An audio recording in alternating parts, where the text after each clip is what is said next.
जो मोक्ष प्रदान करने वाले हैं, जो परम ब्रह्म वेद स्वरूप हैं, ईशान दिशा के ईश्वर और सबके स्वामी हैं, वाणी ज्ञान और इंद्रिय से परे हैं, कैलाशपति हैं, विकराल हैं, महाकाल के भी काल हैं, कृपालु हैं, गुणों के धाम हैं, संसार से परे परमेश्वर हैं। उन भगवान भोलेनाथ की हम वंदना करते हैं। जय भोलेनाथ, हर हर महादेव। भगवान भोलेनाथ की कृपा आप सभी पर बनी रहे। भगवान भोलेनाथ की महिमा अनंत है। जो भक्त श्रद्धा से उनकी कथा सुनते हैं, उनके जीवन में सुख समृद्धि आती है। सोमवार व्रत कथा को सुनने से मनोवांछित फल की प्राप्ति होती है और भोलेनाथ जी की कृपा प्राप्त होती है। अतः आप सभी इस कथा को पूर्ण श्रद्धा के साथ सुनें और भगवान भोलेनाथ जी की कृपा प्राप्त करें। किसी नगर में एक धनी व्यापारी रहता था।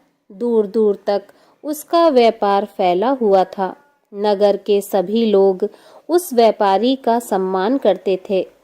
इतना सब कुछ संपन्न होने के बाद भी वह व्यापारी बहुत दुखी था, क्योंकि उसका कोई पुत्र नहीं था, जिस कारण अपने मृत्यु के पश्चात व्यापार के उत्तराधिकारी की चिंता उसे हमेशा सताती रहती थी।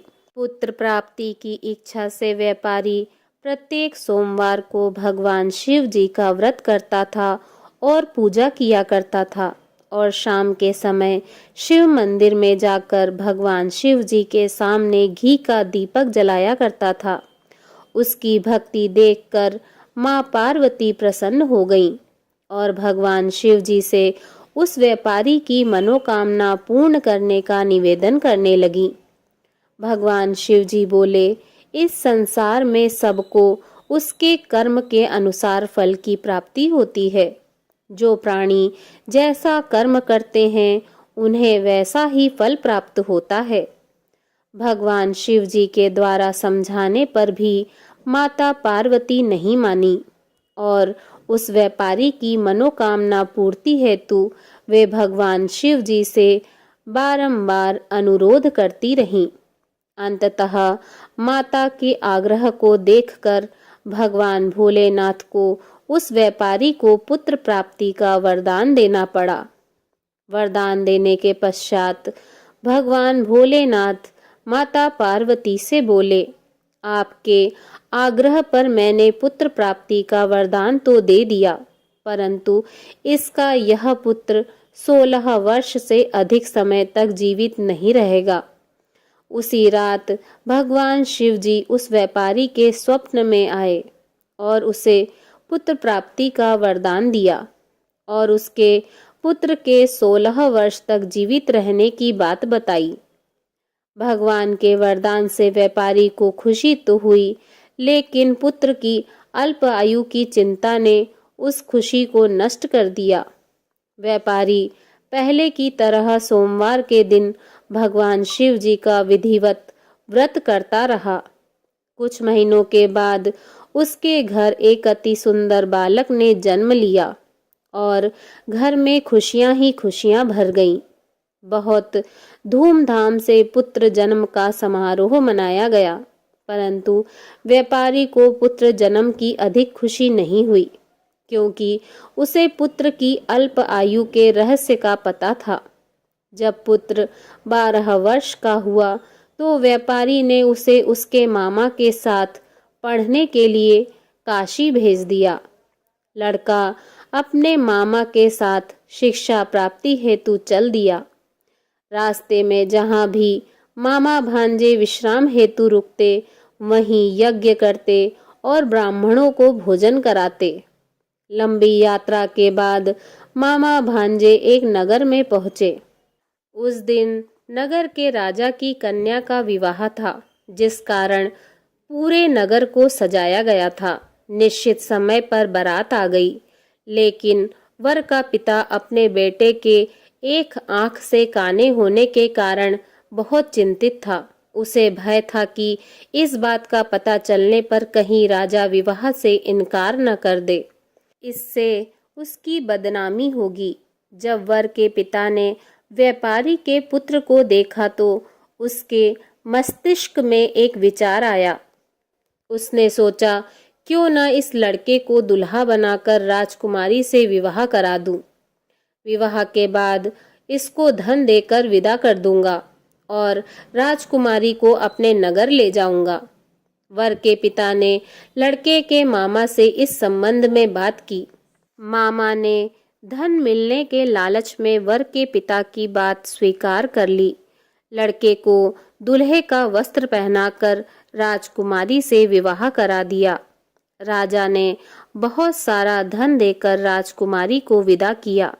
शादी के बाद लड़का जब राजकुमारी के साथ लौट रहा था तो वह सच नहीं छिपा सका और उसने राजकुमारी की ओढ़नी पर लिख दिया, राजकुमारी, तुम्हारा विवाह मेरे साथ हुआ था।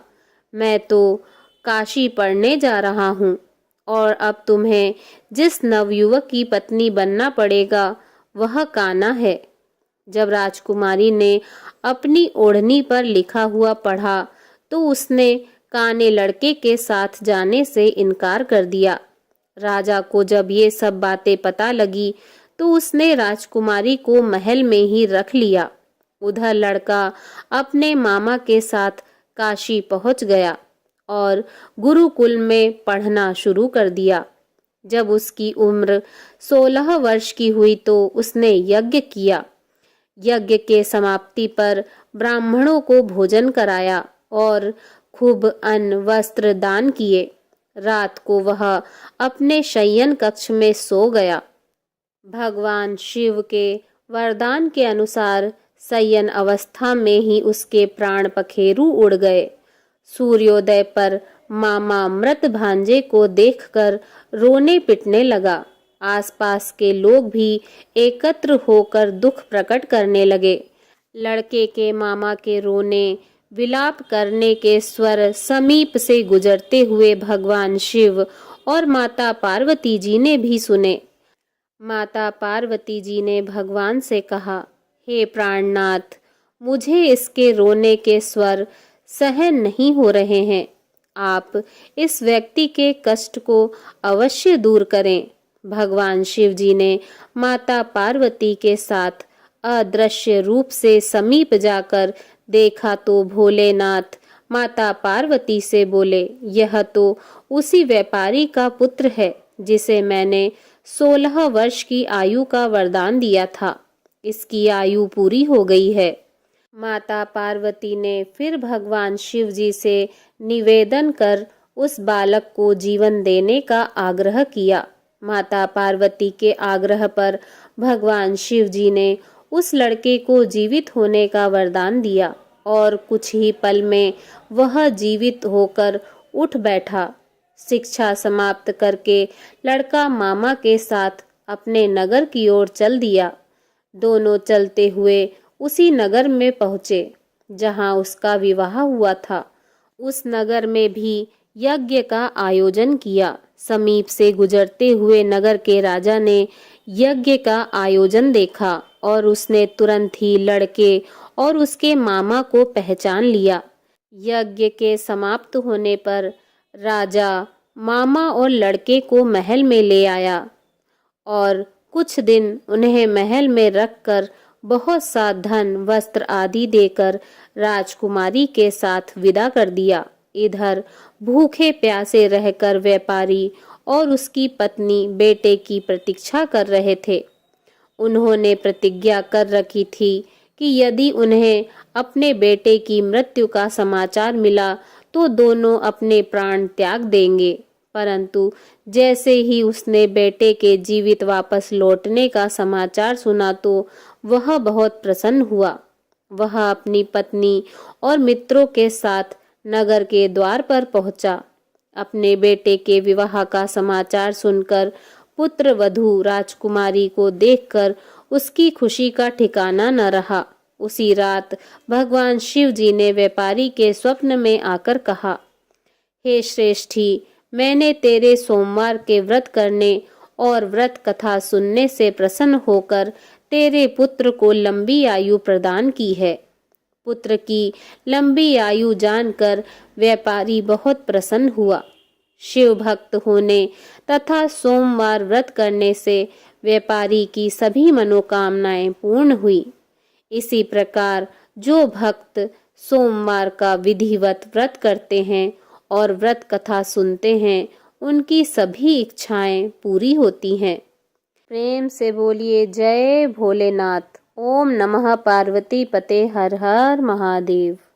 ओम जय शिव ओमकारा, प्रभु हर शिव ओमकारा, ब्रह्मा विष्णु सदा शिव, ब्रह्मा विष्णु सदा शिव, अर्धांगी धारा।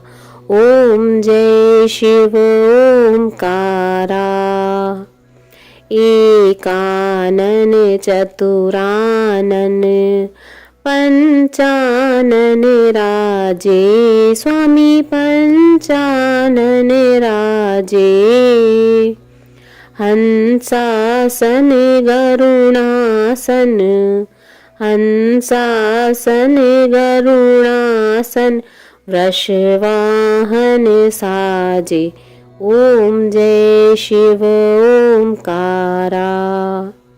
दो भुज चार चतुर्भुज, 10 भुज अति सोहे, स्वामी 10 भुज अति सोहे। त्रिगुण रूप निरखते, त्रिगुण रूप निरखते, त्रिभुवन जन मोहे। ओम जय शिव ओमकारा। अक्षमाला वनमाला, मुंडमाला धारी, स्वामी मुंडमाला धारी। चंदन मृग मद सोहे, चंदन मृग मद सोहे, भोले शशिधारी। ओम जय शिव ओमकारा। श्वेतांबर पीतांबर, बागांबर अंगे, स्वामी बाघांबर अंगे। सनकादिक गरुणादिक भूतादिक संगे। ओम जय शिव ओमकारा। कर के मध्य कमंडल, चक्र त्रिशूल धरता, स्वामी चक्र त्रिशूल धरता। सुखकारी दुखहारी, सुखकारी दुखहारी, जग पालनकारी। ओम जय शिव ओमकारा। ब्रह्मा विष्णु सदा शिव, जानते अविवेका, स्वामी जानते अविवेका। प्रणवाक्षर में शोभित, प्रणवाक्षर में शोभित, ये तीनों एका। ओम जय शिव ओमकारा। त्रिगुण स्वामी जी की आरती जो कोई नर गाए, स्वामी प्रेम सहित गाए। कहत शिवानंद स्वामी, कहत शिवानंद स्वामी, सुख संपत्ति पाए। ओम जय शिव ओमकारा। ओम जय शिव ओमकारा।